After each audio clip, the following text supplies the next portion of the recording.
we went underground, we were in the community. We were in the pool halls, we were in the barber shops, we were selling papers by the subway, we was at Mr. So-and-so's crib in the backyard, you understand, at the barbecues, and we was, we was among the people, we were the part of the people, you see? So when we go underground, the people that know us, you understand, I'm going to see my aunt for the weekend, here's the key. We're going to be back 6 o'clock Monday now. Okay, baby. Cool. So I got a safe house for the weekend. She knows what's going on. Oh, they looking for you. They looking for you, boy. But don't worry. Them crackers can't find shit.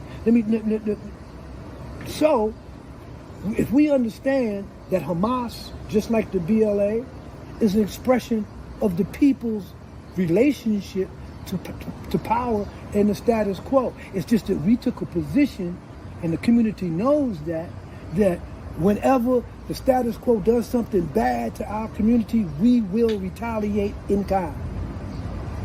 And black folks appreciated that. Yeah, if you stick a mic in their face from CBS, and so 2 cops was just killed just yesterday by these black extremists and these radical revolutionaries.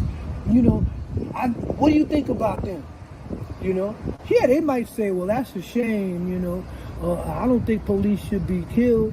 What else they gonna say? Yeah, they should have killed that motherfucker. You understand what I'm saying? But if you took a survey of the people there, yeah, them cops always coming in here beating up on people. Good somebody got their ass. Especially that white one that's always bullying people. Good they killed his ass. And they might not say that on CBS, but that's what they feel. It's just like the Palestinians when Hamas went across that border and defeated all of that surveillance and snatched them Israelis. They were cheering. They were dancing on the tanks with their cell phones. You see? They couldn't cheer when they were occupied and the Israeli soldiers standing at the checkpoint. They had to humble themselves. They had to let these people push them around. But yeah, our boys got them. Our boys got them. Yeah. When they see the rockets coming over from Iran and dropping from Hezbollah, dropping on them Israelis, they be talking about yeah. People identify with resistance. You see? And who are the ones in Lebanon talking about Hezbollah in a negative way? It's the Christians talking about Hezbollah is endangering Lebanon. Like Lebanon is safe with Israeli on your border. And if it wasn't for Hezbollah, Lebanon would be cool. American imperialism wouldn't have y'all be good. You see? So justifying the BLA only means understanding psychologically what Frantz Fanon talked about the native. When the native kills a colonist, he's reinventing himself. He's asserting his humanity. Now the act may seem inhumane, you see, but that's the psychosis of it. Look at how they changed the struggle around when the FLN started blowing up cafes in Paris. How could they just blow up innocent people sitting in the cafe getting coffee? The same way you could bomb a village in motherfucking up in the mountains in Algeria and don't give a fuck. The same way you could kill goat herders. When you are suffering what you inflict on others, now you understand that what goes around comes around. That your humanity is just as valuable to you as it is to them. And the fact that they will come here and kill you tells you that they're far more braver and straightforward than you are, because they come in here just to make sure that you understand we ain't getting mad, we're gonna get even. And that was the BLA's mantra. Blood to the horse's brow and woe to those who cannot swim. That's what we said every time we went out and did something. Blood to the horse's brow, bro. Woe to those who cannot swim. Bam, bam, we gone. That's it. Didn't make no difference if you was a black cop, if you was a white cop, if you was a female cop. If you took the life of a black boy in our community and shot him down like a dog, you were gonna die. You see? Now, of course, they're going to portray us as just these criminals. I mean, they portray us every slave revolt. The revolters, the ones that revolted were criminals. They were inhumane. Even your homeboy Finkelstein says that. Remember when Finkelstein said he went back and looked at Nat Turner's slave rebellion and how the abolitionists dealt with that? Because he was in a conundrum about how to respond to Hamas and how to respond to these things. And he realized that out of all of these abolitionists, not one of them condemned Nat Turner. They all said, we told you so. We told you that this was going to happen. You see? And so what I'm trying to point out is that we used to have an axiom that repression breeds resistance. Okay? All of this murder and killing, you see them young kids just watching their whole family get murdered in their sleep. Them babies that are starving and watching their mama cry and watching their daddy and their siblings die. If you think that that's not the next generation of Hamas, you a goddamn fool. And they're going to be far more ruthless than the ones that you got now. You better negotiate with these motherfuckers you got now. Because when that baby grow up, that's why the Egyptians don't, I ain't letting them motherfuckers in here. You know what I'm going to have on my hand in 10 years? With a population that's experienced this and they in the desert in the Gaza suffering and we the ones that's keeping them there suffering? Whoa! I mix what I like, what I like, what I like, what I like, what I like. Hello and welcome to Pub Goth Transmission, a podcast about politics and cultural events and just whatever random bollocks we feel like talking about.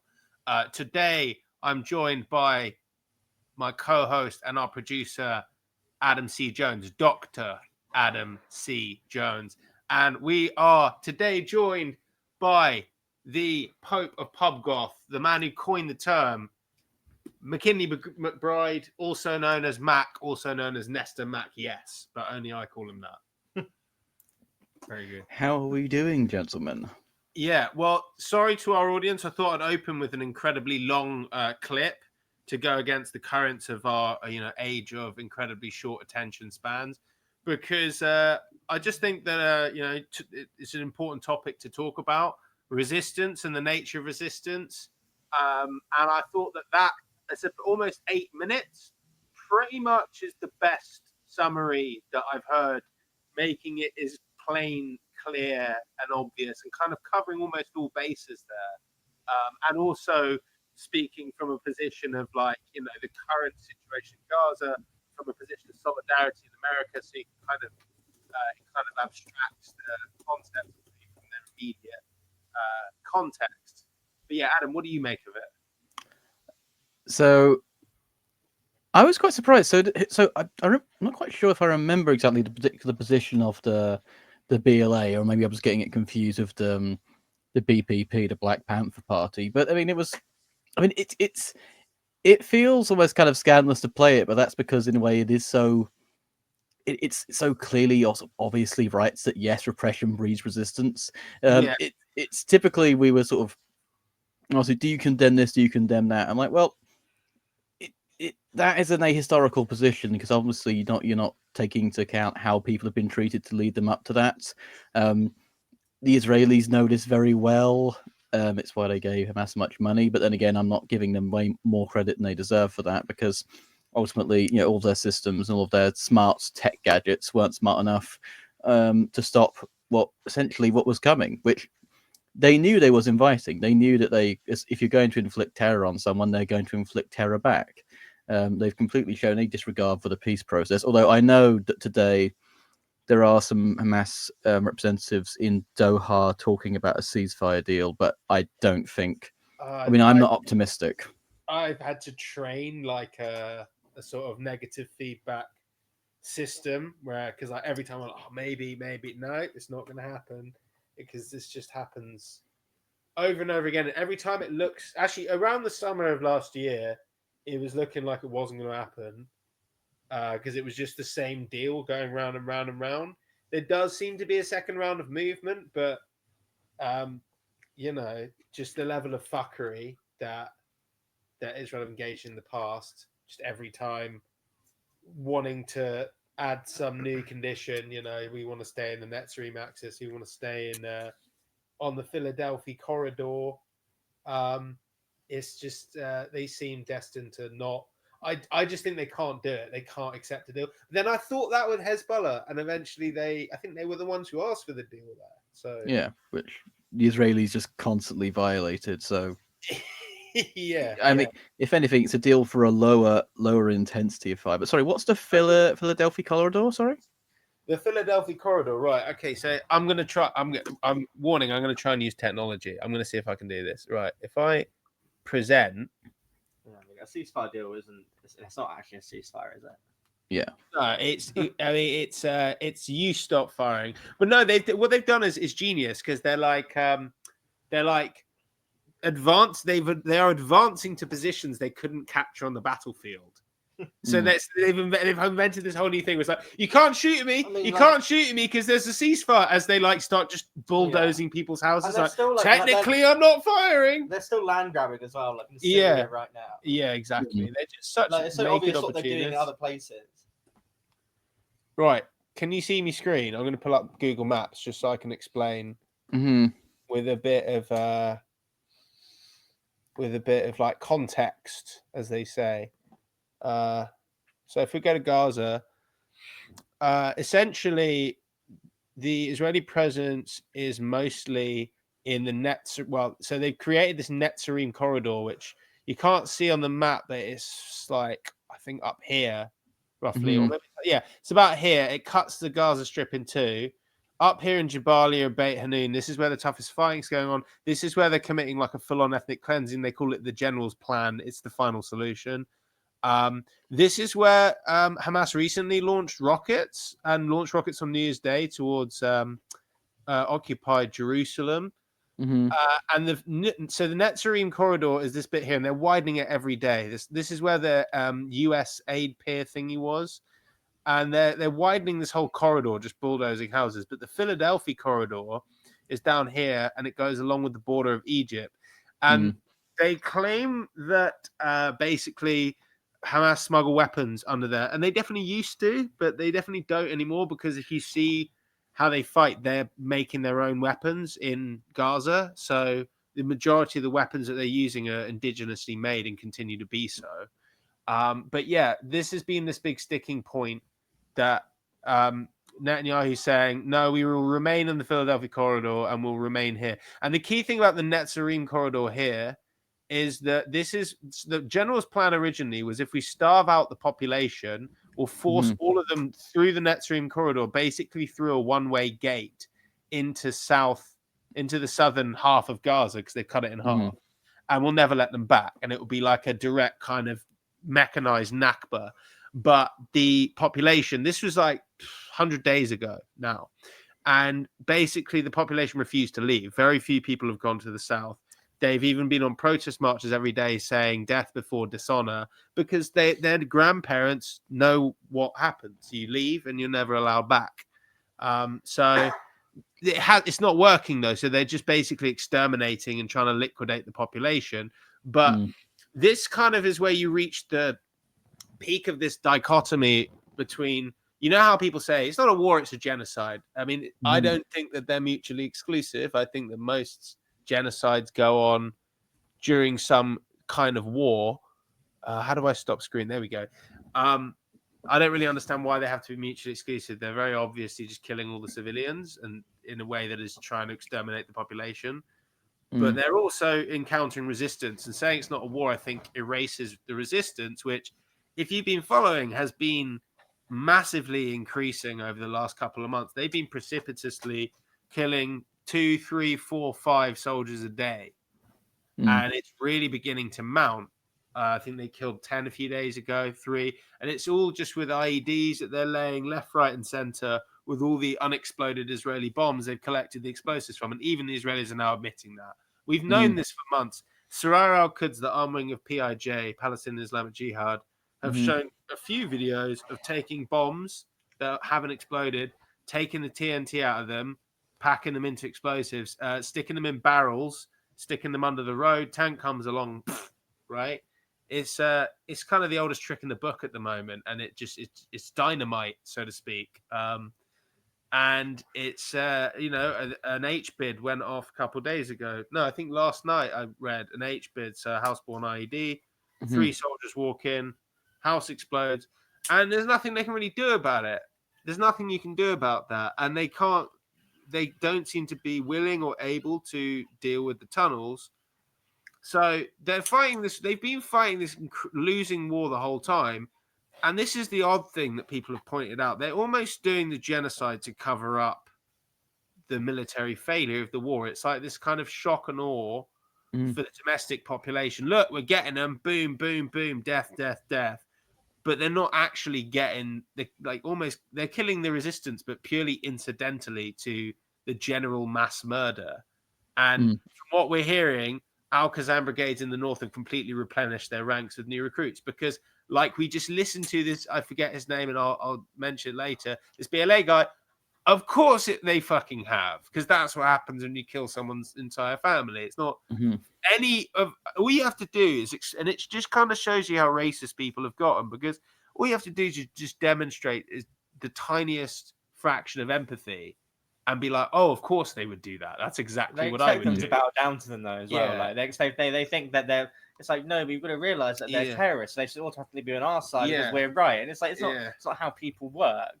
It's like people who say they turned down the partition deal. And I'm like, find me one man of the 7 billion people on Earth who would accept that deal. No one's going to agree to that. But, it's just this state now where...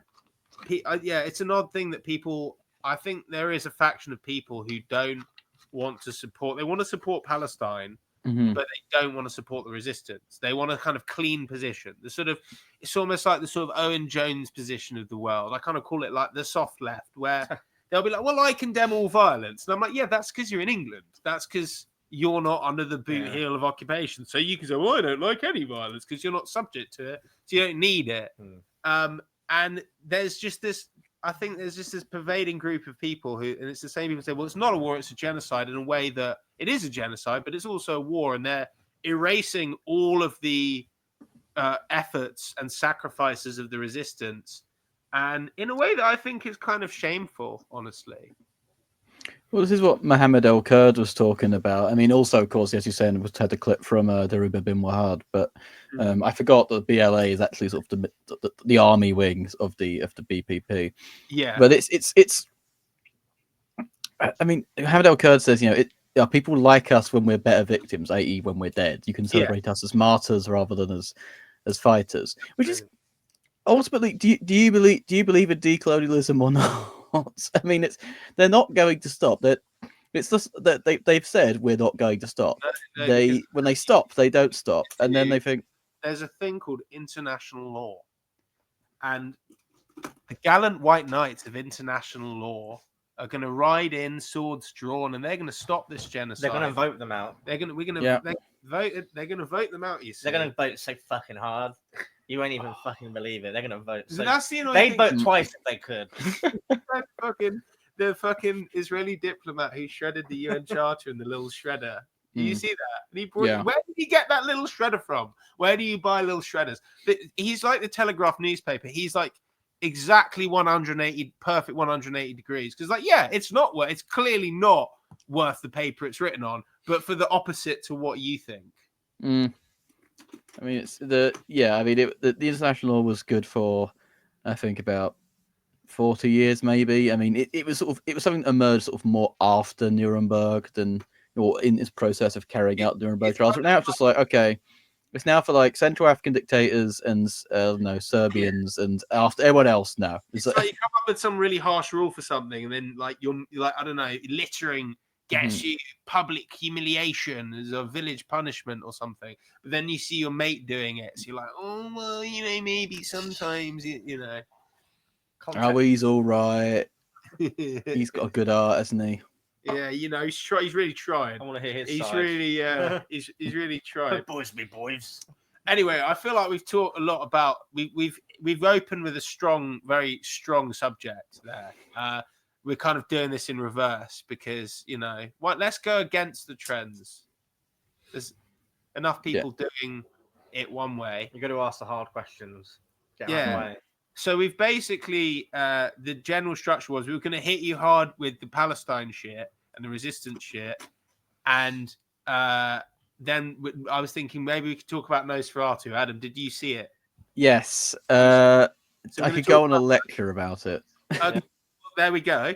And then after that, I'm going to lecture you about drug prohibition, cannabis legalization. Is it really a good idea? Do we really want it? And just talk more about weed and its history and stuff and how it all fits together. But first, Mac, as the Pope of pub goth, is Mick Hucknall pub goth?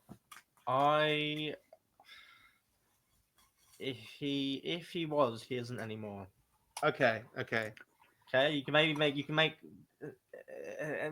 make an argument early in his career, maybe. But I don't think I'd agree any further than their first album. I think I'm not sure if I even would agree, but I'm open to it. Okay. I'm saying I like I said, if he ever was, he definitely isn't now. But I think you could maybe you can argue maybe pub goth adjacent. Pub goth adjacent. Yeah. You know what? I think that's it. Okay. It's like because he was. I was saying last time I asked Adam the question. Pub goths like him, and he was just confused by the question. But I thought, he was in that. He lived in that like housing big squat in Manchester. He was kind of almost connected with Joy Division. Yeah, in that kind of scene. He's almost a bit too soulful to be a pub goth. Yeah, I think you're right. Yeah, and maybe takes himself too seriously. Yeah, I think pub goth adjacent because what was the first album? Was it coloring books like that? Picture book. Yeah, that is that the one that's got holding back? Yeah. It's an album. It's an album that can be enjoyed by pub goths, but adjacent. But I don't know if I'd put him in the arena in the category. Fair enough. That's reasonable. Also, how would you define a pub goth?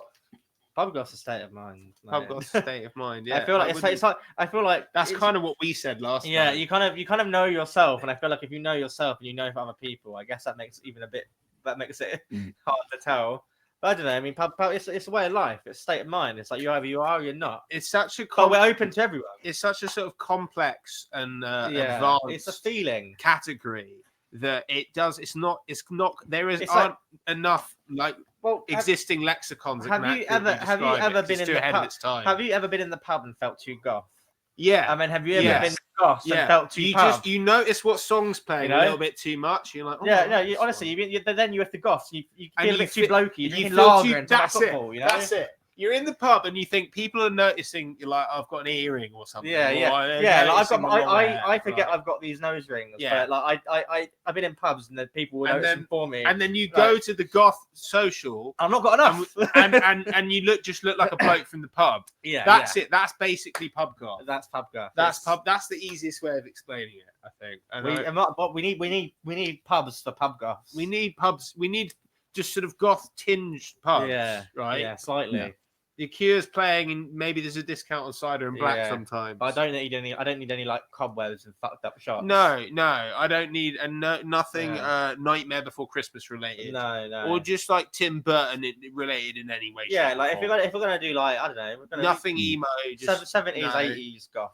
Fat vibes, I don't know. Yeah, like keep it and not like too much Marilyn Manson shit. No. Like you can have some like Skinny Puppy in there. Yeah. You can have some Nine Inch Nails. I've been listening to Nine Inch Nails again recently. Nine Inch Nails, they fuck, yeah. They do. They're pub goth. They are, yeah. See, because actually Trent Reznor at the end of the day does just like he looks like a bloke. He does what he wants. Wants a pint, or maybe like a whiskey in like a bar. No. But it's close enough. It's pub goth. It's the sort of Seppo alternative. Yeah. Right. So there we have it. Ex cathedra. I think we've got the most effective definition of pub goth now, which is good. Yeah. As time goes on, we see it more. You know, it's more of the light like shines less bright, and the vision becomes clearer. Yeah. Yeah, who isn't a fucking pub goth though? Who? Neil Gaiman. Neil No, Gaiman. is he back in Twat. Is he back in the news again for? Fucking, there was this big expose called "Call Me the Master" about all of like the sexual abuse he's been doing, and that man is not welcome in a pub. Times like this, I'm glad. In any pub that should be welcoming, he shouldn't. I'm glad Sadly, read Terry Pratchett and didn't read he the wrote one they did, Good Coraline, Omens. he did, Neil Gaiman. Oh yeah, we saw that. Yeah, we saw it. Well, okay, my and this is going to be this is going to come back later. There's a primer, if you will, for a later segment. I actually didn't see that much of Coraline because I slept through most of it. Yeah, I feel fucking high as balls. Yeah. Okay. Anyway, I don't remember the actual story much or the ending. Speaking of Covered in Adam, popcorn. before we talk about Nosferatu, what were the conditions in which you saw it? Like, what's the story of the event of you seeing Nosferatu? The sort of event to the actual film. Right. So, okay, this is a good story. So I saw it in Wood Green. That's not the funny part of the story. But I saw it with a couple of old friends, one of whom was from my philosophy MA, who also runs a course at on psychedelic philosophy at Exeter's department. So it's basically, and there's a lot of like funding from rich dudes there to like MDMA retreats and ketamine therapy and the like. We didn't quite participate in it. Yeah, so I saw it with a philosopher of essentially tantric sex and psychedelics, which is a good person to watch Nosferatu with if you've seen the film. Yeah. There's also pissing it down and snowing, so I think atmospherically, philosophically, it all sort of came together. Fair enough. Okay, so our story, so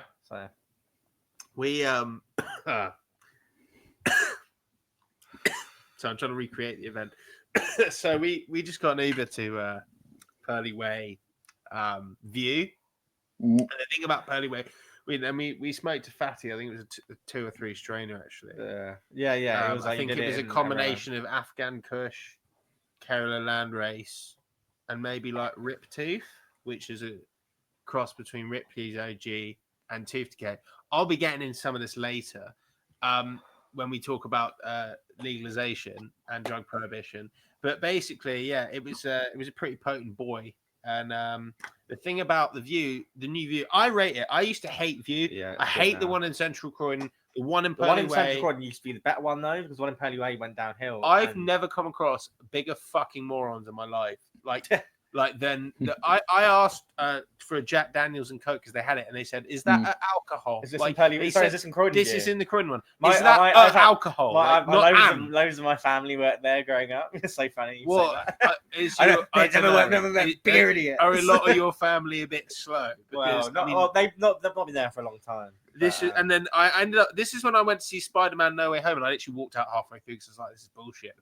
Is that the one where? Is that the one where you said it was basically just all callbacks? It was just the movie was just at this point, at the point of Spider-Man: No Way Home, people are apparently saying this about stuff now, but I'm controversial, heavily downvoted on Reddit before I got banned for saying that it's just a movie that seems to just be references to other movies because I hadn't seen all the other Marvel Extended Universe shit. I didn't realize I needed to fucking do my homework before in order to know who the fuck any of these people were or what the whole deal was. So I just got bored, and then me and Jake just walked out, and wanted to see the rest of it. We just went to the pub, but I bet what happened was I was like, I'm gonna go and get I'm gonna go and get another beer. I go back there, and I was with them. Was gonna get me the beers. It was so slow, and I was like more stoned than they were, so they can't use that as the excuse. And they were so fucking slow.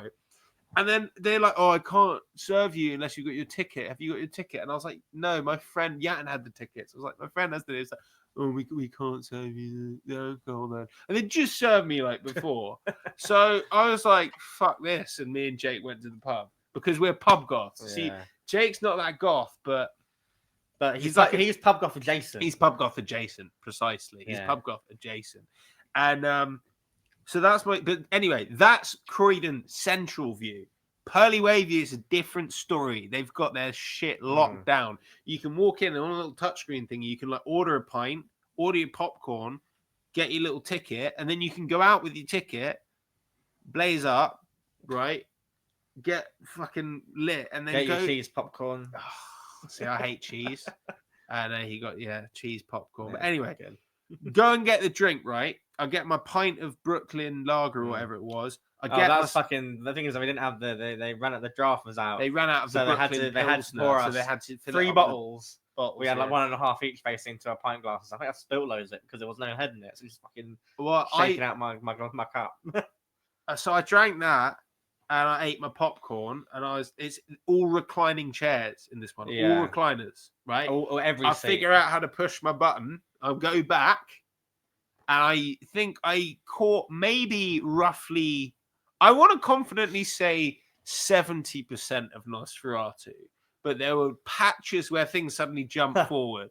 And I think I was just snoozing through quite a lot of it, which is exactly what happened when we saw Coraline. Although when we saw Coraline, it was specifically because of my feelings towards Neil Gaiman. That is why I fell asleep. Whereas this time, I fell asleep because the weed made me eepy. And so I mean, I think I fell asleep in every movie we've seen together, or like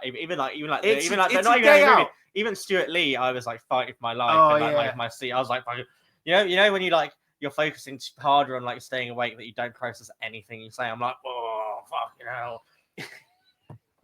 Oh god, you make it sound positively stimulating. I don't even know why, because I don't think I was tired. Maybe I was. I can't. Obviously, I was. But and then So anyway, my impression of Nosferatu. I'll go first because mine's going to be brief, and I feel like we should go first, and we'll let Adam take it away. It's just the way he fucking said his R's. Based on what I remember, I'll try and outline the plot. I really like Willem Dafoe in it. I remember that he was fun. I mean, it's just fucking Dracula. So matey from Skins. I can't remember his name. Matey from fucking Skins. That's what he's called. Bad boy. That's what he's called. He's called Matey from fucking Skins. Matey from Skins. And Matey from fucking Skins. He's some little dweeby bloke, and he works for some Victorian geezer. And I thought they were in England, but when I looked up the plot to remind myself today, it was supposed to be in Germany. I obviously just assumed it was England. Well, Dracula's in England. Sounded that's like why. Fucking. It's ripping off Dracula. But I don't know Dracula. I don't. I only know it through like Simpsons pastiche, etc. But I don't know the source material at all. I haven't seen the Bram Stoker one from the 90s either. So I'm going in dark. I love how that's the Bram Stoker. Like it's like not the book he wrote in the fucking 1800s. It's no. The Bram Stoker movie, you know, that, from the 90s. Yes, exactly. That perfectly highlights my ignorance about the subject matter. But to be fair, that one is called Bram Stoker's Dracula. That's why I call it that. But it's just fucking funny. That's why I call it fucking Dracula. I'm going in dark and I'm going in dank and I'm in a reclining chair and I have a delicious cold pint of lager. Yeah. Bear in mind, I am a pub goth, so that means a lot to me. Okay. Yeah. I've got my sweet popcorn. I'm munching. Yeah. I'm munching. I'm not like you. I managed to save mine until the movie started. He was already halfway down. Yeah. Before he walked in. But you know, I didn't even have dinner. I do. No, but you had fucking dinner. I hadn't. Oh, that's true. I hadn't had dinner. I fucking honestly. Yeah, exactly. I actually watched you both eat. I watched you both eat, and I had dinner. Oh, you should have said something. Well, no, you something up. It's too late now. But it is too late now. But no, it's all right. I should have said that. What we booked in for dinner tonight? I was thinking actually. Tangent. Adhood. Croydon Kebab Centre. Yeah. Croydon. This is an ad. This is a free ad that I'm just doing because that is how passionately I feel about Croydon Kebab Centre. We could work this. Get a few more listeners and viewers. Yes, I'll take that sponsorship deal. And he'll give it to me. He's got to know me by now. I'm holding up his business. You can get like a 3 pieces of a kebab, like chicken shish, lamb doner, all in one. Yeah. With the kofta as well. And the portion is ludicrous. The value is incredible. Anyway, that's Croydon Kebab Centre. I can't recommend it enough. Hallowed be its name. Yeah. Back to the movie. So what we said, watching Nosferatu, matey from Skins. His boss says you've got to go to this client who wants to buy some shit, and he's in like the Carpathian forest, right? Yeah. He gets to the Carpathian forest, and there's some pagan weird shit going on. They fuck up some guy, and he's like, he says the next day he meets Count Orlok, and he's like, what was that about? And Orlok was like, no, it didn't happen. Didn't see it. And then there's some like shit going on between like his wife and like some sort of tantric sex. Boss as well being that weird fucking devotee. Oh, I don't remember that. So like Adam's just laughing because he's watched it. He knows all this plot, and he's just laughing, remembering all the bits. I'm trying to remember the so bit. the boss that sends him there is like fucking Orlok's fucking devotee. He's like master, my master. Ah, right. You know, like, and, I forgot about that part. Yeah, but, right. He's feeding him to like bait. Yeah, Heavens. and basically, but you were saying about how like he was doing that weird shit with his wife. It's like he basically like kind of possessed his wife. I think since like childhood or some shit like that. Yeah, that's what that's why it was so. Yeah, I remember. So Count Orlok has this weird connection with his wife, like grooming her, and he's like sort of doing some sort of cosmic grooming, sex abuse grooming deal. And then anyway, like the geezer, the Count Orlok starts like becoming a plague and coming to the town where Matey from Skins is from. But Willem Dafoe is going to make his wife better, and he's great. Because I was watching, I was thinking, I wish I was watching The Lighthouse right now because I love The Lighthouse, but I can still get some like crazy deranged Willem Dafoe ass shit going. Yeah, and I was enjoying that a lot. Well, that was basically just Van Helsing. And then I think I snoozed some more, and then I think it was all better from what I recall. Yeah. I mean, well, the thing is, like that's pretty much. But it's like so obviously, like, and then you got really angry at me about the Uber situation. Yeah, but it's not that deep, is it? Like, it was alright. I think we were both tired, and we were both EP. We were both EP. I totally it would have been £12 more expensive. No, it was 10, 11. 10. No, it was 12. But it was £12 more expensive. No, I got you more than double the cost. I got where you're coming from. You get where I'm coming from. It's water under the bridge. It's not that deep. Okay. Adam's like just fucking having a little. Anyway, Adam, someone who actually probably has something to say about this film. What do you think of Nosferatu? So let's just go back, wind it back. You're in Wood. You're in Wood Green. You're in Wood Green. I did not. I was in Wood Green. I saw Nosferatu. I was wondering if it was going to be any. Huh? Was it a view? Was it a Cineworld? Sorry, it was a Cineworld. It was Cineworld Wood Green inside that weird like super mall complex bollocks I got there. I don't spend a lot of time in Wood Green. Fucking. No. And then I mean, so it was all right. I mean, I was expecting it to be because Nosferatu is just like Tesco's own brand Dracula. Right. Tastes the difference. Yeah, it's basically Dracula tastes the difference. Names the same thing like Santa. Well, it's not. It was an IP. But, so this movie was a make of the one from the 1920s. So, but the 1920s one was literally just trying to make Dracula without getting infringed on copyright. Right. So that all they did was change like the names of characters, but they did introduce some bits that have like stayed on. So so originally, like I think in the book Dracula, in the actual book Dracula, that's Bram Stoker. Yeah, that's Bram Stoker's Dracula. In the book, in sunlight, so in sunlight, I think it only weakens him, whereas Nosferatu it kills him. They've kept that going on as well. And I think in Nosferatu as well, he doesn't kill, he doesn't turn people into vampires, he just kills them, essentially. Yeah, they keep some of the scenes like it's not really a big scene in the book, but when they go on the ship to take it, so because in Dracula it takes him to Whitby, for the Whitby Goth weekends, and in Nosferatu, one, it's German. I mean, Eggers did change a few things. I thought to a better degree. For example, like the Romani people in Nosferatu, and I think in Dracula as well, are like his servants, which is just a way to demonize the Romani people. And instead, in this one, they're the ones that actually take him out. And also, this movie is kind of filled with Robert Eggers' kind of constant theme, which is that sex is a kind of magic, and particularly there's a kind of feminine knowledge and feminine sort of mysticism that is repressed in our sort of masculine and sort of high like Enlightenment or scientific society. It's why that like no one believes Ellen. She says, "Oh yeah, I understand this power. I can sort of fight it and control it." And then they're just like, "No, we're just going to drug you up and like basically section you in this dude Friedrich's house." And it's only the knockoff Van Helsing von Franz, played by Willem Dafoe, who goes, "No, there is actually a logic to these things beyond like just 18th century science and medicine. Sorry, 19th century science and medicine. Maybe we should let her control this." Science and medicine. Yeah, I mean, this is when they're like, I mean, there's they didn't have lobotomies yet, so they had phrenology. Have we tried measuring her skull? Yeah. It's. I mean, Orlok has a fucking phrenology to him. A skull. I can imagine Willem Dafoe's character definitely bringing out like the forceps. I think he'd do it better than Leo. Yeah, absolutely. Of course Yeah. he would. He'd be. I think is though he's the kind of guy where like he says if he was saying, you'd actually think, oh, you listen to him.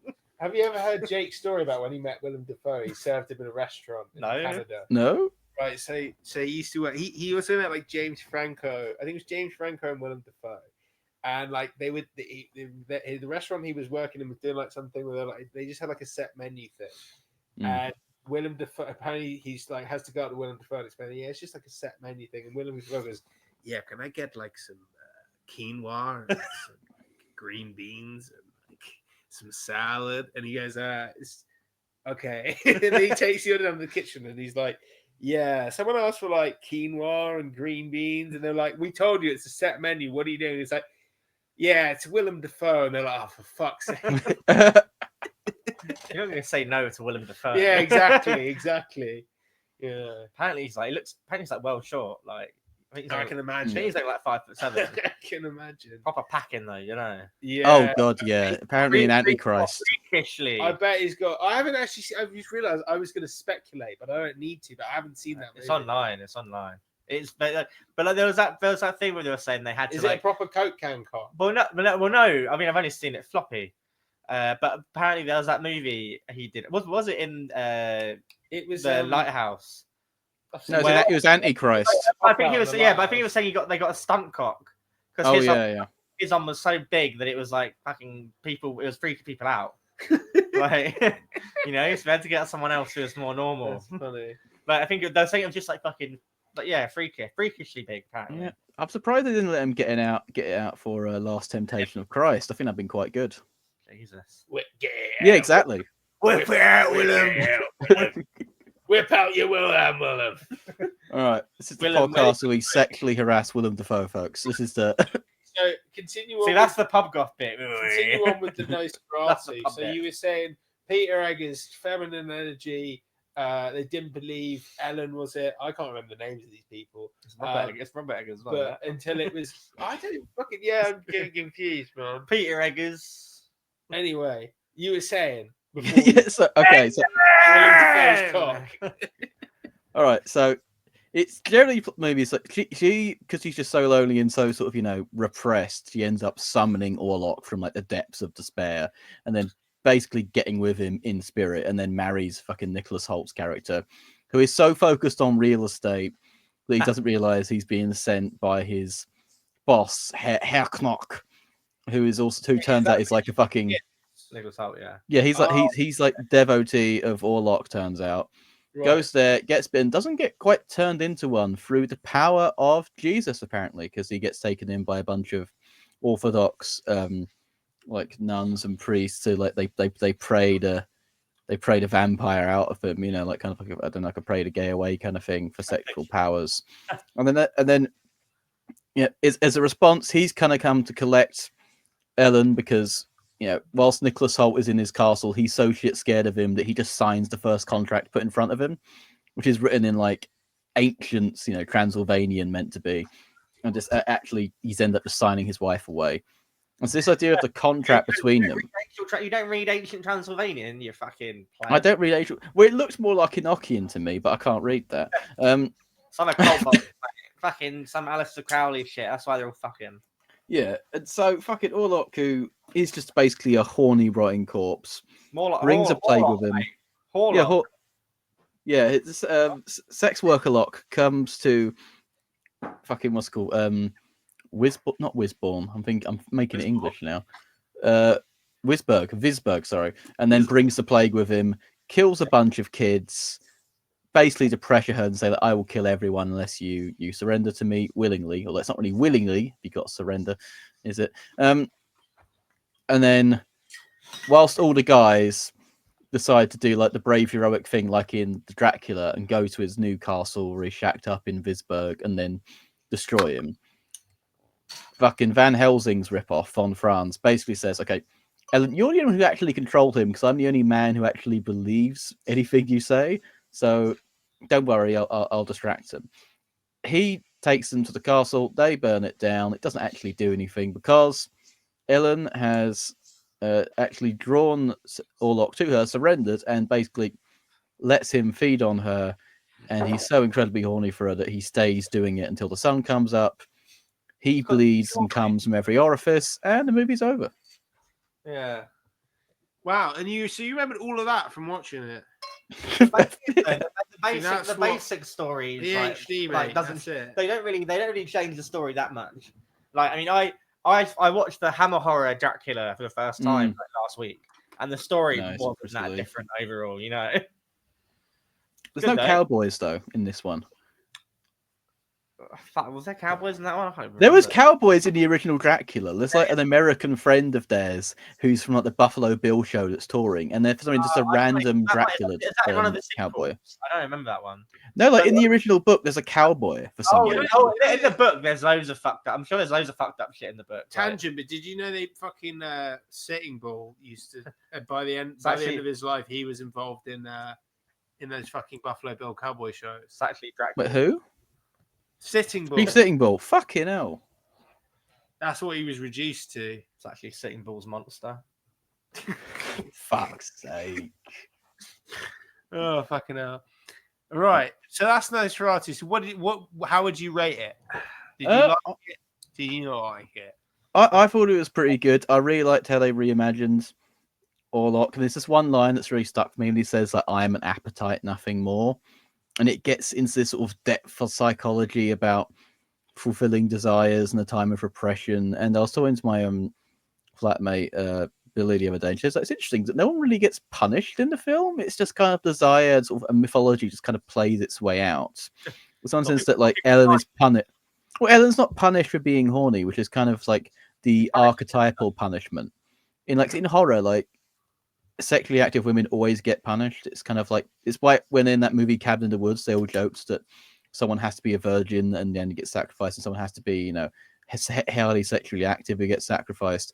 It's like horror films tend to reward sex with death. And I thought it was the interesting version of this. That was too serious, wasn't it? No, it's like what is it? Black Widows. I haven't even seen that. No, I mean Black Widows, the spiders. After they have sex, doesn't the woman kill the male? There's like crickets that do that, I think. There are a few. I think and praying mantises. That's the one that I was thinking of. I was thinking of the praying mantises. Brother, this guy. They get to fuck once, and then you get them like bees and shit. They fuck and like they rip out their abdomen when they're done. Well, that's the thing, you know. They only got to fuck once. You got to be fucking all the time. Margaret Thatcher. Yeah, so I thought Nosferatu was pretty good. The bits of it that I remember. It was beautifully shot. I thought it looked great. It sounded great. It was nice to fall asleep. Great color palettes. It's sort of nice to just fade in and out of while you just sort of, the biggest change. The biggest change was that fucking moustache that they gave him. What was that all about? Who did they give him a moustache? Nosferatu. I didn't know that he was non-moustache previously. You know, I went in dark and I went in dank. Yeah. Have you not seen SpongeBob? Yeah, I've seen SpongeBob. But you know Nosferatu and SpongeBob. Today. You know, like there's that scene where it's just like him. So there's that scene in SpongeBob Nosferatu, and that is literally taken from the movie that remade. Yes. Okay. No, I do. Yeah. Okay. Gotcha. Yeah. But I didn't know that was actually Nosferatu. Well, I feel like some sort of further pastiche. I feel like the moustache made him look almost like kind of Freddie Mercury-esque. I know because he's got a I get what you're saying. It was fun. It was kind of they made him look. Well, maybe not even Freddie Mercury as much as like kind of like Freddie Mercury, gay, zesty, you know. Freddie Mercury adjacent. Yeah. I liked it. It was like if Nosferatu was in the Village People. Right. I feel like we've said quite a lot about Nosferatu now. I think we've covered all bases. Very much like Deribo Benwadi. Resistance. He's the bloke who's talking at the beginning. Yeah. Right. So I thought another topic we could talk about is cannabis legalization. Mm-hmm. Do we actually want it? Oh, and it'd be good to get easy links. It would be good to get easy links. But this is the crux of this, right? And this is going to be this is a central core. In Oregon, in the United States, they legalize weed. Mm-hmm. And there's a lot of very great growers in Oregon and in the Northwest. Do you know Northern Lights comes from the Northern Lights Collective, which is based in the Pacific Northwest, right? There's a lot of very dedicated, very talented cannabis breeders and growers in the Pacific Northwest. They apply for licenses. The licenses get rejected. They all get raided. Their shit gets shut down. They get fined. Boom, the competition's gone. Hand the keys to our oligopoly. Here we go, lads. Also, what do they raid them based on?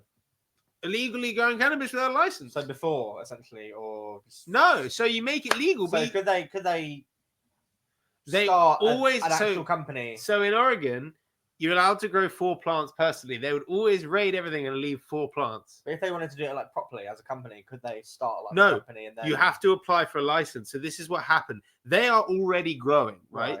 They're trying to go legit. So they got raided. Yeah, okay. They apply for the license to go legit, and instead of getting granted the license, instead they get rejected. And then because people know who they are now, and they know that they've identified themselves as a grower, then they get raided. And what that does is for the insiders who have been given the licenses, it eliminates their competition. It sweeps away the competition. And this is exactly the format that legalization follows. Also, in a way, in one way, and I'm being very kind of contrarian and misleading in this, in a way, Oregon has tighter legislation on cannabis than the UK, because you cannot buy and sell seeds, and you can here. There's no restriction and there is no regulation on buying and selling cannabis seeds in the UK. You might be thinking, well, who cares? Well, that is actually the bread and butter of how good cannabis is bred, grown, and distributed. You need being able to pass those seeds and genetics easily makes a huge difference. If you can, if that's restricted to an underground black market network, far more limited. So, that was so basically that was kind of the crux of this. And I think people make this mistake of thinking that this is the reason that in order to talk about cannabis legalization, you have to talk about drug prohibition. So the story is the reason that drugs are illegal is because drugs are bad, okay? And if you do drugs, well, this is going to be bad, okay? So we need the police, okay, to we need to make it illegal, okay? Throw people in jail who do drugs, okay, and sell drugs because drugs are bad, okay? And so we make them illegal, because if we didn't make them illegal, well, that'd be bad, okay? And that's most people's idea of why drugs are illegal. And then they sort of think, wow, that makes the law really stupid because cannabis isn't that bad, so they could sell it legally, regulate the market, and then tax it, and then use it to fund the NHS and use it to fund education and all that kind of shit. And that makes sense if it was true that drugs are illegal because they're bad, okay, but that is not why they're illegal. Drugs have always been made illegal because to go after certain people, right? For example, this is not something limited to the West and limited to like, imperial American hegemony. People often say drugs are illegal because of the US, and it's kind of partially true, but actually there's a lot of anti-drug sentiment that is indigenous to different communities. So for example, there's a lot of communities in India who are very much against hash hash smoking in India because they think it goes against Hinduism, or they associate it with a kind of mystical village type of Hinduism, and they associate it with Muslims, so they don't like it. In Thailand, they legalized weed, but they've made it illegal again. And the reason weed's been illegal is entirely because the Bangkok elites associate weed with poor, dirty peasants, and they don't like this dirty peasant drug. They make it illegal so they can go after the dirty rural peasants that they don't like. That is why drugs are illegal. It's so you can go after. That's why it's illegal in the first place in America. That's why they call it marijuana, to go after the marijuana crazed people. Just listening, I'm doing big air quotes. Marijuana crazed Mexicans coming over the border to rape white women. That's why they called it that. They went after people in New Orleans who were making jazz and that kind of. If you understand that's why they make it legal, then it makes a lot more sense. Then it's like not at all stupid, and the war on drugs is very successful because its point is not to in any way inhibit the flow, distribution, consumption of drugs at all. That's not its purpose. Its purpose is to create an excuse for the state to go after groups of people that it doesn't like. And the media plays a role in that because it gets to write a load of sensationalist shit that improves circulation, that reinforces the whole status quo. And people's entire idea about police is formed through like TVs, movie, even fucking reality shows. Even fucking bailiffs can't pay, will take it away. Like, it covers all bases, even the fucking border force cunts.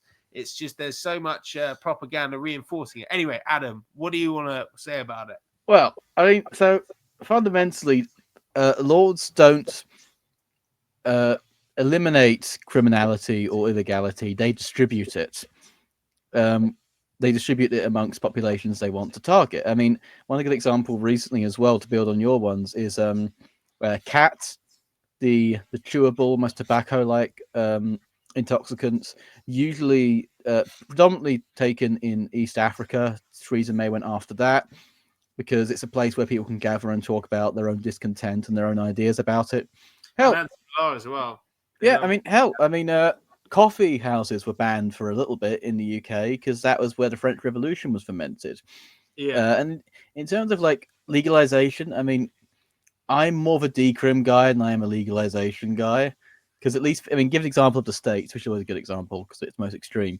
Anything that gives the states the power to put more people in prison over in the US is a slavery racket. Because, you know, the 13th Amendment did not prohibit slavery as punishment for a crime. That's why California, during the election, they voted against Trump, but they also voted against abolishing slavery in California. And if you see the fires today, 30% of Californian firefighters are inmates. So they don't really want to get rid of their sort of slave army of labor. And so I'm more of a decrim guy in the sense of just doesn't need to be regulated in the same way. But I mean, it could be regulated by the state in the abstract, but I'm talking about the states like we have now. It's like, oh, they can tax it, spend it on the NHS. Starmer's going to give that money directly to Peter Thiel to calculate how much money it would be to euthanize you. I don't give a shit about taxing and spending because at the moment what they're going to spend it on is evil bullshit that won't work. Also, like, it's like, you know, people say it should be regulated. It's like, yeah, but like the state doesn't know shit. Like, when do they ever make like sensible decisions about any of this? And also, regulation really just means only a few of my mates are allowed to do this and everybody else is shut out. And that's kind of what I say. Why I say, do we want legalization? Because I mentioned you can currently completely freely buy, distribute, sell cannabis seeds, right? And it's not exactly that many steps between a cannabis seed and a fucking smokable bud, right? It's not that many steps. Yet you can freely trade the seeds everywhere, right? For ornamental purposes. You can do the same thing with Psilocybe cubensis magic mushroom spores, right? Oh, I've bought them for microscopy purposes. You can look at them under the microscope. Go, oh, look, spores, nice. And we have no regulation on that at the moment. But what happens if we suddenly have a recreational cannabis market? And, you know, the people who are already there, right? So my mum sends me this article about a guy who's legally grown weed for the government because, you know, it's something that obviously I'm interested in. Some oil and gas cunt. It's some oil and gas cunt. He's like, fucking, oh, I heard my family used to do agriculture. And he gets some guy in Canada to tell him how to fucking grow weed. And, you know, that's what it's going to be. Oil and gas cunts growing weed, a small oligopoly, shit grown weed, shit selection, shit genetic lineage, people who don't know what they're doing, regulated in ways that make no fucking sense, making sure the experience of getting it or whatever is as bland and painful as possible, taxing it up the arsehole until actually like you're just going to stick to the black market because the shit's better and cheaper, and then going ham on the black market the way they used to, because they don't want to get rid of the ability to criminalize that entire layer of people, and they want to be able to use the state to protect the oligopoly's market share. That sounds shitter than what we have now. That sounds shitter. So yeah, decrim is best. Let that gray area be fucking, you know, sorted out and cleaned up. Decrim and full amnesty for people arrested for it. Decrim, that's kind of my position. Like, grey area is the only way this can be handled because the government trying to actually regulate this shit is going to be a fucking nightmare. Anyway, Mac, what do you make of it? Yeah, I agree. Yeah. No, I think you're right. I think it's good to just decriminalize it so people don't get in trouble for having it. But I think you're right that if they fully legalize it, then you're just opening up doors to shit, and we probably won't recover from it.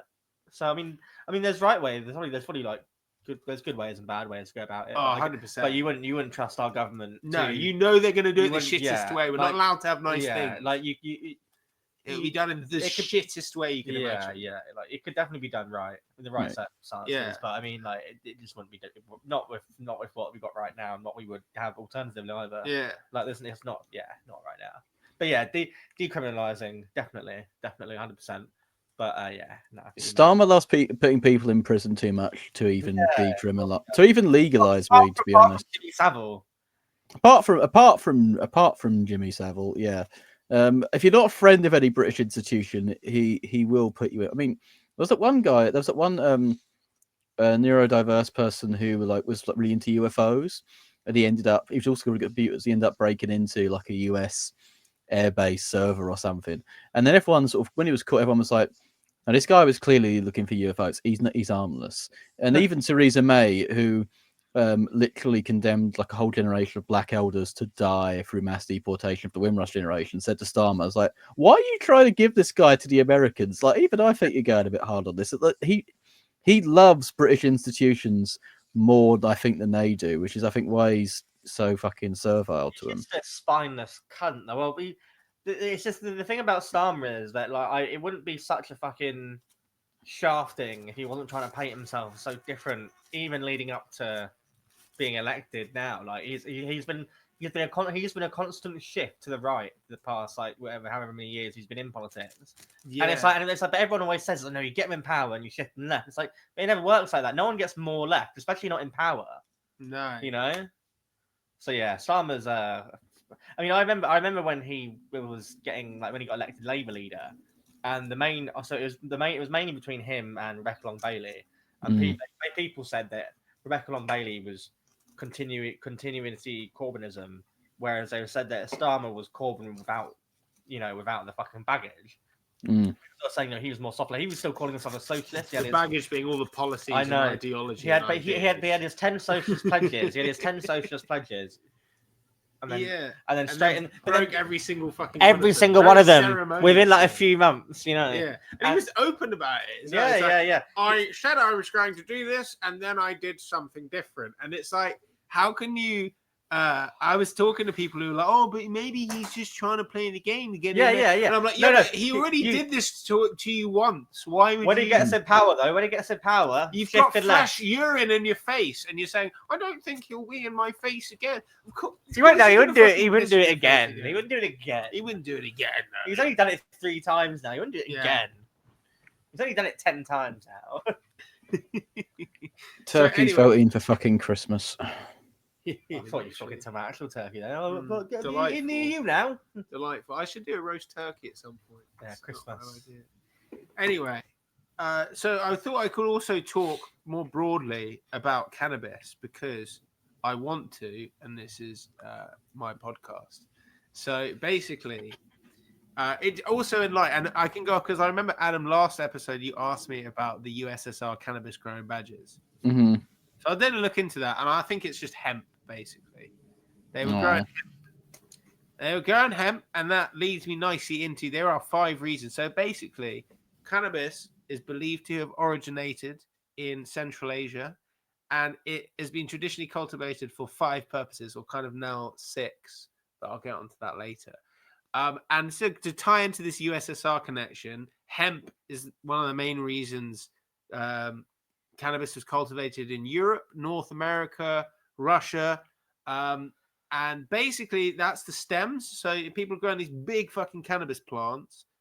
You take the stem, you break that shit. This is important, right? You break that shit. You fucking hackle that shit. You ret that shit. You dry that shit. You spin that shit. You weave that shit. You wear that shit. Motherfucking hemp. right? So hemp is great. You can make cloth from it. It's a big fucking yielder. It's a hardy motherfucking plant. Other people growing it for seed. You eat that shit. That is a fantastic source of protein and fat in the winter. If you're in Nepal, if you're in a Himalayan region, right? But then they discovered that you can smoke that shit, right? And out of this comes the 3 other varieties. You've got people growing for charas, people growing for hashish. They're not the same, and I'll get into that. And people growing for ganja. So, what is charas? In the Himalayan regions, they see that plant, they start rubbing it with their hands. It gets all sticky. And they rub a ball of the sticky shit, the resin, and they smoke that. And they're like, oh, that's some good shit. It's medicinal, all the rest of it, right? That's charas, live resin rubbed from the plant. So they grow that. That you want to grow your nice sticky plants. You want to make sure you pull out the male plants because it's only the female plants that produce any buds. The male plants produce pollen. The pollen pollinates the females, and then they get seeded. You don't want seeds unless, of course, you're growing it for seed because it's a great source of protein and fat. But if you're growing it to smoke, you don't want the seeds, right? And then they take the female plants and the right time, they just rub it with their hands. In Nepal, in the Himalayas, in Tosh, Malana, in India, Himachal Pradesh. I'm butchering the pronunciation. Sorry, Yatin. And so that's charas, right? Then if you go further down, lower down towards Afghanistan, towards Morocco, you grow the plant, and then what you do is you sieve the resin out, right? So this resin that the females produce, they're like, I want to be real sticky because I'm horny as fuck and I need some pollen. Pollen sticks, seeds, right? If there's no male, they just get hornier and hornier and hornier. They get stickier and stickier, right? Trying to get that pollen. All of that sticky resin, that's got what's called cannabinoids in it. So you got CBD, the snake oil of our day. It is good for some shit, but it's also promoted as like, cure-all. Cannabidiol is an anti-inflammatory, but that doesn't get you high. The one that people talk about, THC, tetrahydrocannabidiol, that's believed to be the one that gets you high. Although they've recently, an Italian study has found another cannabinoid that's believed to be 10 times stronger than THC, which explains why some high THC weed isn't that strong and why some low THC weed might be really strong. And then there's terpenes that give it all the unique smells. Thiols, slightly more volatile compounds like old school skunk. The skunky smells of thiol. So all this shit exists in the plants that have been selected for charas, hashish, or ganja. And basically, the difference between hashish and charas is rubbed from the live plant. Hashish is sieved. They dry the plant first. And ganja, the thing is, right, they do it from multiple plants blended together. So not every plant is high THC. Some are high CBD. Some have got other cannabinoids in them. It doesn't matter because it all gets mixed together. That's what makes hash, proper traditional landrace hash, more medicinal, right? Whereas when you're growing it for ganja, every bud's got to be high THC. So they select for high THC.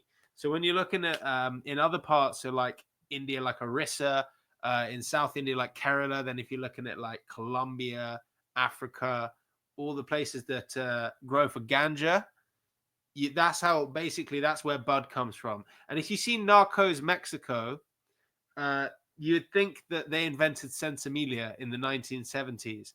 And Sensimilia means seedless, so weed that's not seeded. So that's what I was saying earlier. You don't want the males to pollinate your females. They thought they discovered that in the 70s. It was actually discovered in about 1200 in Orissa in Bengal, in India. That's where they kind of came up with the idea of Sensimilia. And okay, question, pop quiz. Up until the late 1930s, which was the largest hashish producing region in the world? Libya. We've got Libya. I'm trying to say somewhere in South America, but I don't know. Xinjiang, China. Oh, wow. Oh, damn. And, the market was mainly Punjab in that area. Because you got to think about it, right? Prior to US hegemony, the British, we fucking love the drug trade, man. It's how we built our fucking empire, the Opium Wars, and we love taxing all that fucking hash coming into India. So Britain's generally been a big pro-narco approach. And I mean, so is the US, but the US officially demonize it while unofficially raking it in. Whereas the British, we were more honest about what we were doing. We were like, yeah, fucking take your drug. I'm taking a bit of the tax on that. But yeah, that's all the different. That's a really important thing that a lot of people who smoke and weed don't understand, right? There's different reasons why cannabis was selected. So it's like fucking dogs, right? If a hemp plant is your fucking husky or your German shepherd, and like some stocky little indica hash plant is like a chihuahua, right? That's the different selection that's happened to create all these different domesticas. Most people aren't smoking this unless you're smoking some Moroccan hash or some Afghan hash. You're smoking a modern hybrid, right? And so there's two kind of subspecies of cannabis, right? From Afghanistan, from the Hindu Kush, you have cannabis indica, very short, very stocky, flowers very quickly, tends to have more sedative effects. Sedative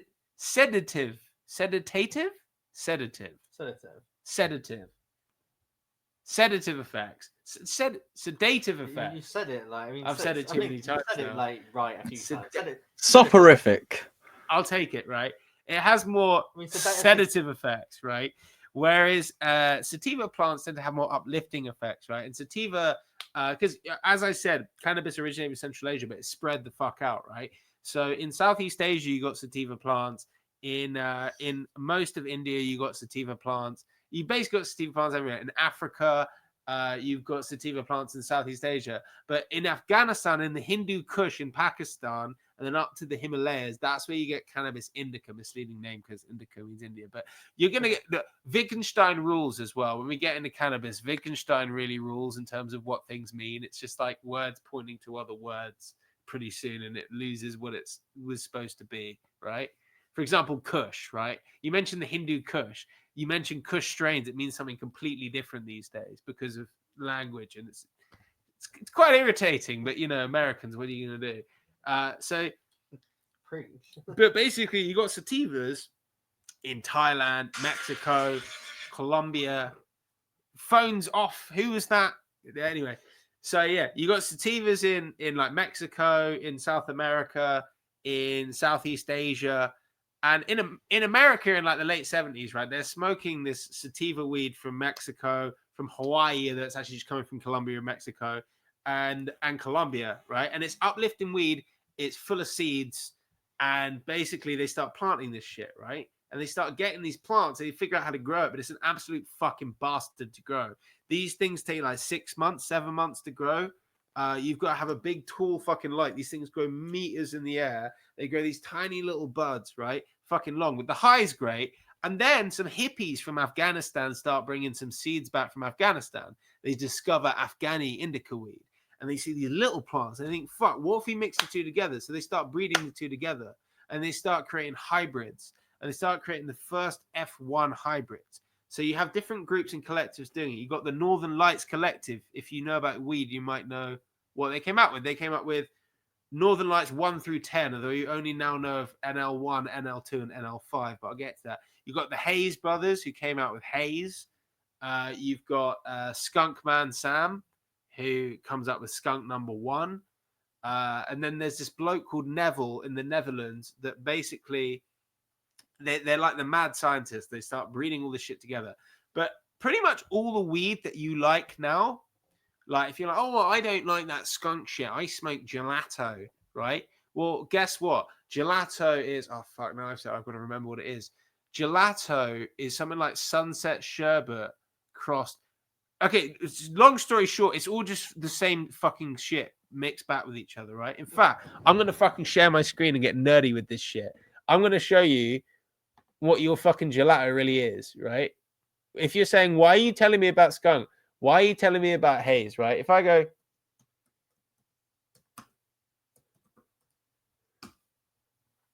right, you think it doesn't really matter which one I go for, right? If you go on Seed Finder, right, you can look at the genetic tree, right? Oh, look, I've got gelato. Oh, I don't like skunk. Okay, well, what is Thin Mint cookies made up of at the end of the day? Oh, it's a mixture of Durban and Hindu Kush, right? And OG Kush, right? Basically, all of these things. And then you think, what is this other thing? Basically, when you get down to it, all of these varieties are mixtures of Kush, Durban Poison, Skunk Number One, Haze, and Northern Lights. All of it is just different mixes of the same things over and over again. All of these cookies, Gittles, crosses are more inbred than the fucking Habsburg royal family, right? It's all the same thing round and round again. And there's actually the complete illusion of variety that now exists in modern cannabis, because the entire world of all these landrace strains that had all this incredible variety get compressed down, mixed around, and inbred with itself over and over and over again until it just has like the same genetic, but kind of keeps reproducing the same bland. Oh, wedding cake is so different from Gelato 33. It's all just the same shades of brown. And that's why the hop latent viroid is now completely wiping out the entire populations and making them all duds as well. So there's this new, it's not even a virus, right? See, this is the thing, right? I've realized that you need to rewrite the new flesh. Oh, this is an adhood, Adam. Have you read about viroids that aren't even viruses? I've got a viroid issue. No, It's not even a virus. It's just bits of RNA that was discovered on hop that started reducing the yields by 40%. And now it's found in like 90% of cannabis farms in the US. And it apparently causes dudding and reduces yields by 40%. 99% alcohol doesn't kill it. Fire doesn't kill it. Fire makes it stronger. Like blow torching it doesn't kill it. And there's the only way of killing it is apparently like 15% bleach solution or something for some reason. Only 15% bleach, because 16% doesn't kill it. Yeah, like anymore.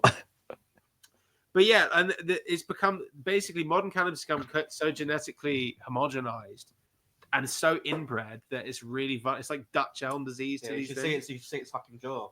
Yeah, yeah. But it's like a prion disease. Like, you know, prions like bits of protein that just fold weird, and protein just stick around. Same thing with RNA. Yeah, exactly. Weird. My protein's folding weird. But you don't want to get one of that shit in you. In a nutshell, that was my brief rant on all cannabis ever. Well, also, folks. One last thing. Mm-hmm. There is a difference between a cut and a line when you're talking about a strain, right? So people might say, "Oh, it's Blue Dream or something," but that can mean you've got a bunch of different things. You can buy some Blue Dream seeds, but you pop seeds, and they're not necessarily going to exhibit the traits you're expecting, because it's like having kids. You don't know what they're going to look like, right? Usually the strains that get famous are specific cuts, which means they're clones. You're actually getting a clone of that specific plant. So if you go to like Amsterdam and you get Dr. Grinspoon, for example, I'd recommend go to Katsu Coffee Shop, South Amsterdam. It's the best one. Get some Dr. Grinspoon. You probably won't get it anywhere else. Closest thing to pure sativa you'll find, because like I'm expressing, they don't have any landrace in the Netherlands. That's another aside. But anyway, go to Katsu Coffee Shop, get Dr. Grinspoon. It's a cutting. It's a clone of a fairly pure sativa phenotype of NL5 haze, Neville's NL5 haze, which is a combination of, and not to be confused with the Northwest NL5 cut. This is Neville's cut in the Netherlands. He then crosses it with haze from the Hayes brothers to make the legendary NL5 haze. If you've had amnesia haze or super silver haze, or most hazes, they're built off NL5 haze. Yeah, boy. But there's different phenotypes. Dr. Grinspoon, very pure sativa phenotype, but you're only getting it if you're getting it from a cut. You can buy Dr. Grinspoon seeds from Barney's Farm, but they're not going to come out with the same traits. So there's a difference between a seed line and a cut when you're talking about strains, which is why you might get purple something, but it's not actually purple because it wasn't grown from an actual cutting. It was just a seed line that its children didn't exhibit purple. Just like if you might have a blonde mother, but you might not be blonde. You know, it's that kind of thing if it was done from a seed. Although there's also a lot of plasticity in plants, depending on which conditions you grow them in. So if you want to bring up purple characteristics, it needs to be colder at night than it is during the day. You want to make sure it dries out towards the end of its life cycle. And I think that's it. But yeah, so if it wasn't going in that conditions, it might just not express those characteristics, even if it is from that clone. So I'm just clearing that up for everybody. So when we get decrim, should we have like a crafts for weed? Yeah, I mean, we should. We should have a bunch of like dedicated autists who make sure they keep, they maintain the law, the proper genetic lineage. Although a lot of it is difficult because even the legendary stuff is based off a bunch of like Grateful Dead fans' best memories. Like if you want, the Chem Dog is one of the most legendary base strains that a lot of Monsters built on. When you look up, where does it come from?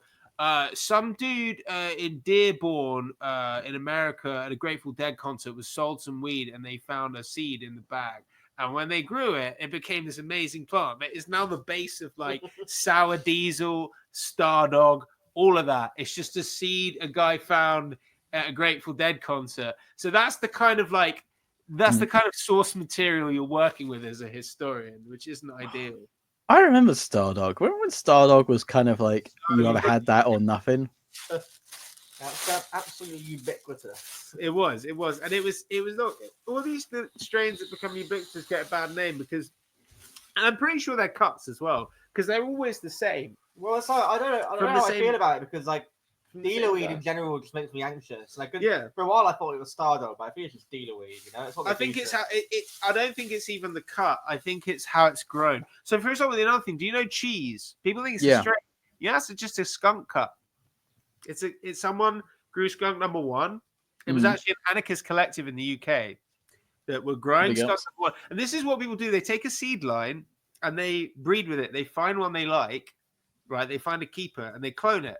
And they spread that clone around, and that was cheese. So I think it was I think the Exodus cut came later on. You get different cuts at different times. It's almost like different remasters of an album. But like some people just make shit up. So I've got the cheese cut, and it's not. It's just some other shit that they think is similar. So you get counterfeit stuff floating around, but you basically get different cuts of phenotypes. So cheese is just a funky cheese-smelling cut of skunk that became famous in the UK. But unless someone's got that clone, they don't have the cheese. They might have a seed line of the cheese. They might have a bag seed that they planted of the cheese, but they don't have the cheese because that's a lot of the time strains really are clone specific. I've just had a horrible vision of the future. What? They're going to put AI in the weed that kills you instantly. They're going to like try and like run like some seed bank like database through a fucking LLM. And it's gonna produce the worst fucking shit imaginable. Don't worry, these oil and gas cunts are already doing it because they just don't know what they're doing through incompetence. Oh my fucking god! All right. I don't know if the mic picked up. Matt just let out a fucking massive burp. That was cracking. Anyway, if you tuned into our last episode, because people tune into shit these days, you may have seen me pick some seeds out of a Scotch bonnet chili from Tesco, right? And you might be wondering, what do you do next? Well, you're about to fucking find out. So I've got this little boy, right? And he makes a little hole there in each of the little. I realise the lighting's not ideal, but you get the idea. There's a little bit of compost in each one. Mac turned up earlier and I dropped the compost all over the carpet. Don't do that, ideally. Wouldn't recommend that. Just get the seeds out. Remember, you don't, get handsy with your lady, so to speak, after handling these seeds. She will not appreciate it, and that's putting it lightly. She might be kinky. I think I asked Scarlett last episode. Yeah, we saw with this last episode. Turns out hard it's now. Not a thing. She says it's not a thing. The eagle-eyed viewer might have noticed that I put 3 seeds in one hole. And the reason I'm doing that is because if you're not confident about... Fuck, I just dropped one on the carpet. If you're not confident about germination, which I'm not, because I'm not confident about the germination. No, I'm not... If you're not confident they've never about seen the a germination... genocide they didn't want to get involved in. Then, you can triple... Or if you're just concerned about... you don't want... You're living in a flat in London. You don't have a lot of space. So you don't have space for a lot of these things. You want to grow a lot of veg. So what you can do is you can triple up on each cell, and if all 3 germinate, what you can do is you can just separate them quite easily. Just tease the little tap roots apart. Don't worry, I'll show you on the episode. If you stick with us, you'll see me teasing those little seedlings apart, and you'll be like, oh, I feel confident now that I could grow a few little chilies on my windowsill. We will get into things like pest control, though. You've got to be concerned about broadleaf mites and aphids, of which I'm currently having a big issue. Don't let them tease your seedlings, do you? So you can see I've almost dropped a bunch of seeds. I think I've done more than 3, to be honest. I've just dropped loads in there. Doesn't matter because I just nicked him all out of the Scotchy bee from Tesco, so it doesn't matter. Anyway, you might see. Did you leave the Scotch bonnet there? The Scotch bonnet's still in the fridge. I think Scarlett used a bit of it. I thought you were saying you were in Tesco's and you nicked. Oh no, I didn't. Straight from like a Scotch bonnet that was like already out. I'm thinking like, did you just like leave this fucking thing there? So I've labelled this, and that's SB. That's Scotch bonnet. I've got bird's eye chili seeds, red chili seeds, and also sweet pepper seeds. Right, and I've got them. This is my sweet pepper. It looks like it says SD. I appreciate that. It actually says SP. Sweet pepper. Got me red chili. I've got the bird's eye chili. And I'm going to do all of them. And I've got 3 of these. I've got 2 more there. So I'm going to have lots of seeds, lots of little seedlings. Once they sprout, spread them out. I'm going to add a little bit of water in there, just a little bit. I would have done it on this, but I forgot to do that. So I'm going to do that afterwards. But only just a little few bits in each cell. Don't overwater it. They don't like that. But, it all takes practice, really. There's only so much you can be shown theoretically. So that is our instructable for today. Scotch bonnets. We're still going with that. Oh, fucking yeah. Right. Fellas, do we have any concluding comments? No? Subscribe to the Pub Goth Transmissions YouTube channel, which should be up and functioning by the time we've edited this. It's a bit like at the end of class when everyone's like, anyone got any questions? And you just want to get out of there. No, fucking kebab, mate. You better not put your fucking hand up because I want a kebab and I want it now. Yeah, if you say, I'm going to beat you up in the fucking. It's like I've learned something today, and the main lesson that I've learned is that I really want a kebab. Not an unreasonable position to have. No. All right, the world of original taste. Nah, fuck it. Oh, I miss original taste, As much as I love sponsorship. We should get a joint sponsorship. Because they're not in the same territory, they don't clash. Yeah. Different sides of the river. East, south, coming together. A fusion of ends. They said it couldn't be done. Solidarity. We have started the Kingdom of Ends. It's time to lay down our arms. Started the Ends Federation. United Federation of Ends. United Boroughs. Thanks for tuning in, folks. And keep it pub goth. Catch you later.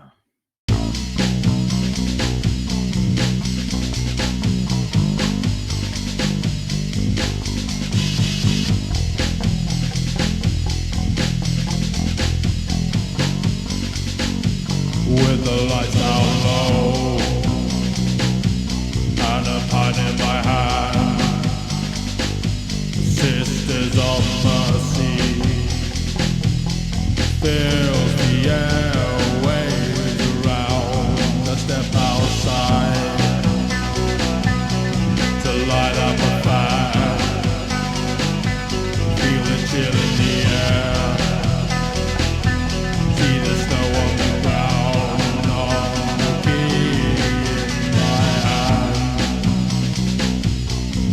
Open my mouth